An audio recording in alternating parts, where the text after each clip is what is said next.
6ರಿಂದ 15 ವರ್ಷ ಅದೇ ಟ್ಯಾಂಕಲ್ಲಿ ಬಿಸಾಕೊಂಡು ರಿಕ್ಷಾಸ್ ಅಂತ ಕಾಲ್ಕರ್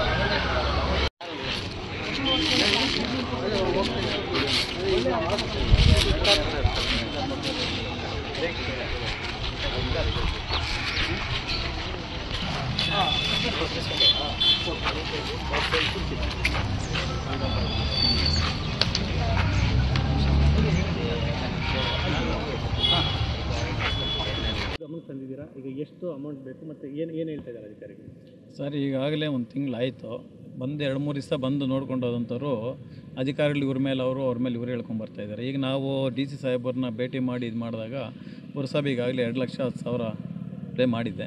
ಮತ್ತು 4 ಲಕ್ಷ ಕೊಡೋಕ್ಕೆ ಆಲ್ರೆಡಿ ನಮ್ಮ ಮುಖ್ಯಾಧಿಕಾರಿಗಳು, ಡಿ ಸಿ ಸಾಹೇಬರು, ನಮ್ಮ ಪುರಸಭೆ ಅಧ್ಯಕ್ಷರು, ಎಲ್ಲ ಸದಸ್ಯರು ಒಪ್ಪಿಗೆ ಕೊಟ್ಟಿದ್ದಾರೆ.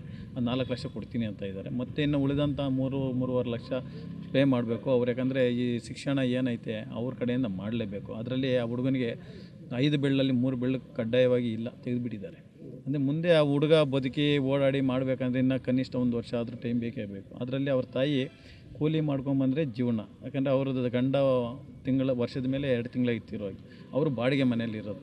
ಹಾಗಾಗಿ ಅವ್ರಿಗೆ ನಾವು ಕೇಳ್ಕೊಳೋದಿಷ್ಟೇ, ಅದು ಅಧಿಕಾರಿಗಳಾಗಿರ್ಬೋದು, ಸರ್ಕಾರ ಆಗಿರ್ಬೋದು, ಈಗಾಗಲೇ ಏನು ಬಿಲ್ ಕೊಡ್ತೀನಿ ಅಂತೆಲ್ಲ ಮುಂದಿರ್ಸ್ತಾವ್ರೆ, ಓಡಾಡ್ತಾರೆ. ಅದು ಬೇಗ ಮಾಡಬೇಕು. ಯಾಕಂದರೆ 3 ದಿವಸದಿಂದ ಆ ಮಗುಗೆ ಟ್ರೀಟ್ಮೆಂಟ್ ಇಲ್ಲ ಅಲ್ಲಿ. ಆ ತಾಯಿಗೆ ಊಟಕ್ಕೆ ಕೂಡ ಅವರು ಹತ್ಕೊಂಡು ಫೋನ್ ಮಾಡ್ತಾರೆ. ಆಲ್ರೆಡಿ ಡಿ ಸಿ ಸಾಹೇಬ್ರಿಗೂ ಫೋನ್ ಮಾಡಿ ಆಲ್ರೆಡಿ ಮಾತಾಡಿದ್ದಾರೆ.